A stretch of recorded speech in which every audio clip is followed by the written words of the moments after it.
আপনি আপনি ঘরের মা, আপনি দুঃখী মা, সেদিন পায়ের ধুলো দিন। না না, তুমি আমার পারবো না। তোমার হাতে ময়লাতে আমার ফর্সা পা কালো হয়ে যাবে। তাহলে ওই পোশাকটা ছুঁই। না না না, ময়লা লাগা পোশাক আমি পরি না, আগুন ধরিয়ে দেব। শোনো, তোমার একটা কাজ করতে হবে। বলুন কি কাজ?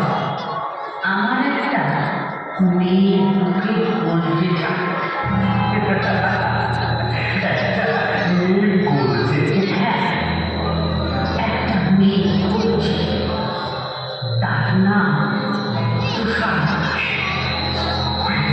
ওই ফুলের মতো সুন্দরী তুষার মালা। ও আমার ছেলে সুন্দরী নয়। না না, ও আপনার মধ্যে যদিও নয়।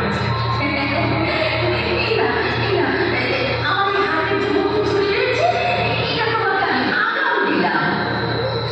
তুষার নামকে ওই সবুজ পাহাড়ের